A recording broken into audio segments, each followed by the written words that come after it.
नमस्कार, आप देख रहे हैं मध्य भारत और मैं हूं आप सभी के साथ आरती। तो चलिए बुलेटिन की शुरुआत कर लेते हैं।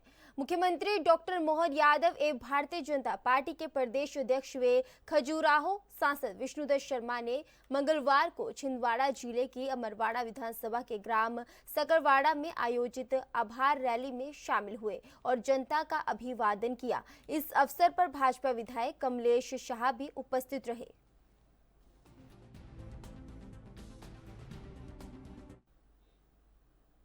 वहीं झोलाझाप डॉक्टरों पर सख्त, मध्य प्रदेश की मोहन सरकार अब ज्यादा सख्त होती हुई नजर आ रही है। बता दें कि प्रदेश के समस्त कलेक्टर एवं जिला चिकित्सा एवं स्वास्थ्य अधिकारी को इनको नियंत्रित कर आवश्यक कार्यवाही करने के निर्देश जारी किए हैं।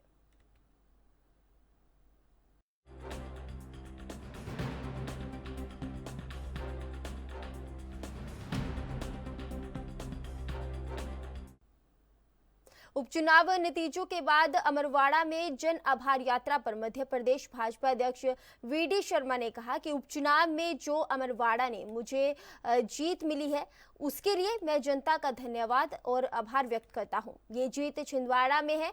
पीएम नरेंद्र मोदी के प्रति जनता का विश्वास है। भाजपा की अथक मेहनत और परिश्रम से हमने आज विजय का इतिहास बनाया है। हमारे अमरवाड़ा विधानसभा में जो उपचुनाव में जीत का इतिहास बना उसके लिए मैं अमरवाड़ा की जनता का हृदय से धन्यवाद और आभार करता हूं। ये जो जीत है छिंदवाड़ा के अंदर, अमरवाड़ा के अंदर प्रधानमंत्री नरेंद्र मोदी के प्रति जनता का अथाह विश्वास है।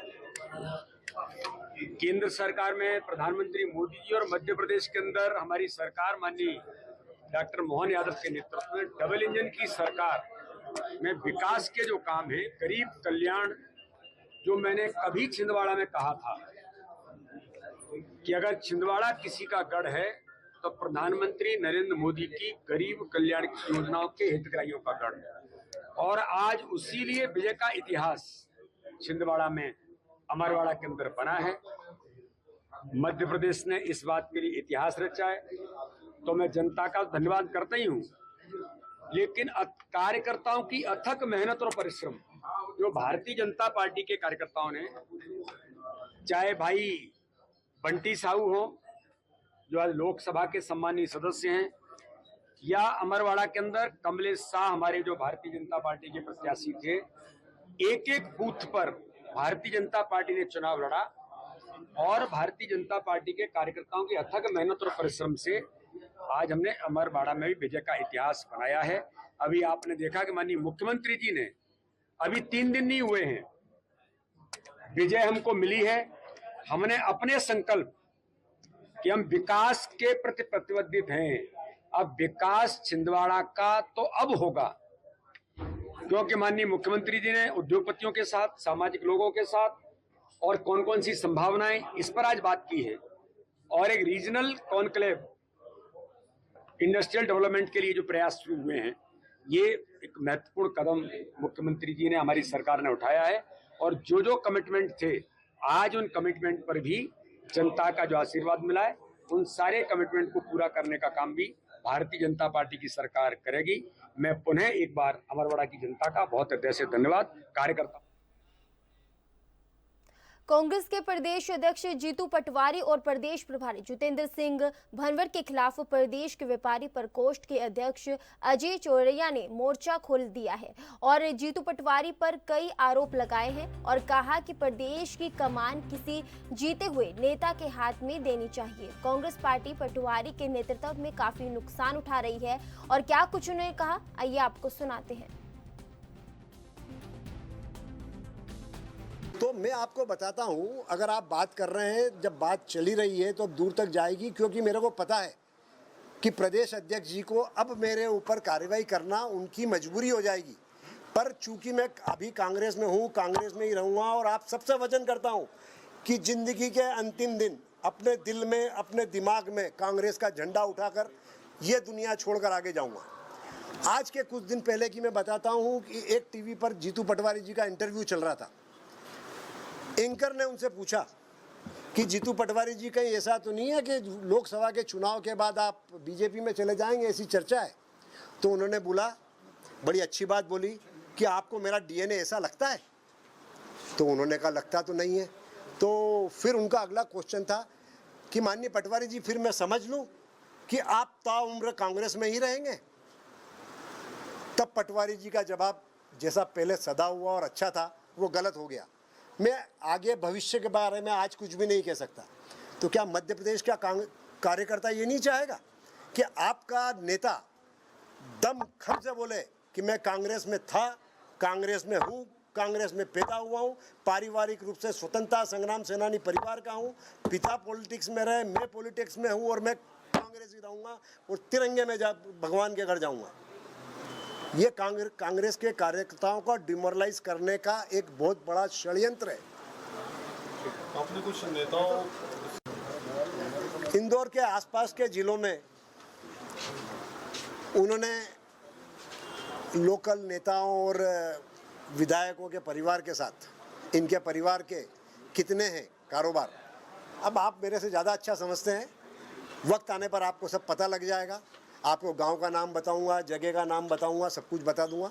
पर मैं सोच रहा हूं कि अगर पार्टी नेतृत्व बात करेगी तो पहले पार्टी नेतृत्व में अगर प्रदेश के कोई बड़े नेता मुझे बुलाकर बात करेंगे, अपनी रिस्पॉन्सिबिलिटी समझेंगे, क्योंकि इनका दिया हुआ मध्य प्रदेश को बहुत नहीं है। जितना इन्होंने कांग्रेस पार्टी को दिया उससे कई गुना इनको कांग्रेस पार्टी से मिल चुका है। आज मध्य प्रदेश है। मध्य प्रदेश के लोगों में 5-5, 6-6, 7-7 लाख लोग एक एक कॉन्स्टिट्यूंसी में कांग्रेस के वोटर हैं। उसके पीछे कांग्रेस और संयुक्त मध्य प्रदेश ने कितने बड़े बड़े नेता दिए हैं। एक वक्त था कि मध्य प्रदेश में 7-7 कैबिनेट मंत्री मध्य प्रदेश से रहे हैं, आज उसमें एक सांसद के लाले हैं। राजधानी भोपाल से सटे औद्योगिक नगरी मंडीदीप में प्रशासन की नाक के नीचे महिलाएं शराब के नशे में भोले भाले राहगीरों के साथ मारपीट कर जबरिया रूप से पैसों की अवैध वसूली कर रही हैं। मंडीदीप में यह कोई पहला मामला नहीं है। आए दिन बदमाश महिलाओं के द्वारा नगर के बाजार, बस स्टैंड, शराब ठेका के सामने इस तरह की महिलाओं के कारनामे सामने आ रहे हैं। फिलहाल मंडीदीप अपराध का गढ़ माना जा रहा है। वहीं दूसरी ओर इतना सब होने के बावजूद भी पुलिस प्रशासन के द्वारा इस तरह के अपराध को अंजाम देने वाली महिलाओं के खिलाफ कोई कार्रवाई नहीं की जा रही है। बता दें कि इस तरह के होने वाले अपराध से महिलाओं के हौसले बुलंद हैं। परिणाम स्वरूप कहीं ऐसा ना हो कि इन महिलाओं के विरोध में कभी कोई व्यक्ति अपने मान सम्मान को बचाने को लेकर कोई बड़ा अपराध ना करते।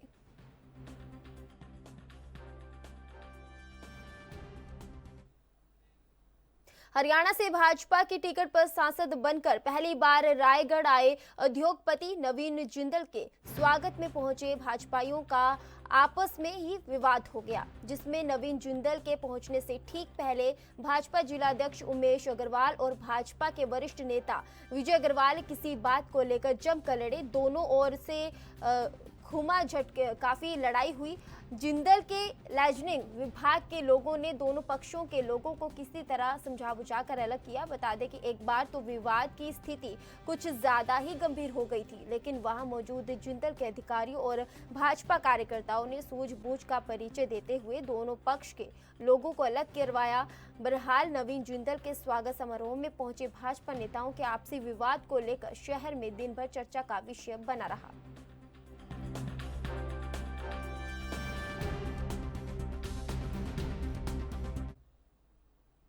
कवर्धा में आपराधिक गतिविधियों एवं अवैध कार्यों पर अंकुश लगाने के लिए पुलिस अधीक्षक महोदय डॉक्टर अभिषेक पल्लव के दिशा निर्देशानुसार अतिरिक्त पुलिस अधीक्षक विकास कुमार और उनकी टीम ने प्रतीक चतुर्वेदी के मार्गदर्शन में तुरंत कार्रवाई करने के निर्देश मिलने पर थाना और साइबर सेल की स्पेशल टीम अवैध जुआ सट्टा कार्रवाई के लिए टाउन देहात रवाना हुई थी। भ्रमण के दौरान मुखबिर से सूचना मिलने पर पुलिस ने जुआरियों पर जबरदस्त शिकंजा कस लिया।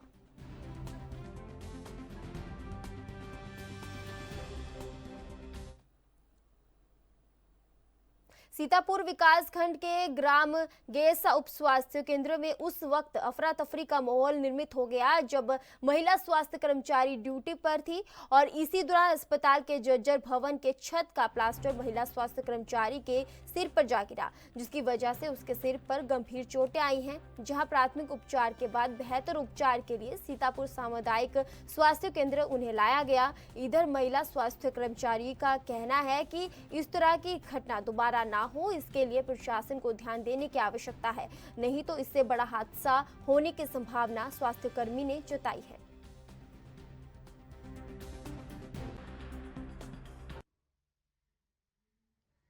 मैं ललिता टुप्पो उप स्वास्थ्य केंद्र गेरेसा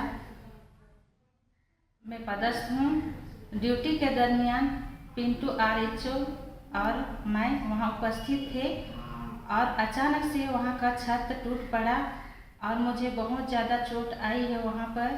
और वहाँ प्राथमिक उपचार किया गया पिंटू के द्वारा और पिंटू के द्वारा ही सरकारी हॉस्पिटल लाया गया। उसके बाद में यहाँ पर उपचार कराया गया। मैं चाहती हूँ कि उप स्वास्थ्य केंद्र गेरसा का हॉस्पिटल को जल्द से जल्द सुधारा जाए ताकि भविष्य में किसी के साथ ऐसा अनहोनी घटना न। बलरामपुर जिले के शंकरगढ़ थाना क्षेत्र अंतर्गत जामपानी का एक मामला है, जहां एक बार फिर से गौ हत्या का मामला सामने आया है। मामले में ग्रामीणों ने 8 आरोपियों को पुलिस के हवाले कर दिया है, जहां पुलिस आगे की कार्रवाई कर रही है। बता दें कि 4 आरोपी आधी रात को बैल मारकर मांस बनाकर खा रहे थे, जिन्हें मुखबिर की सूचना पर गांव वालों ने घेराबंदी करके पकड़ लिया और पूछताछ की। इसके बाद उन्होंने आरोपियों को पुलिस के हवाले कर दिया।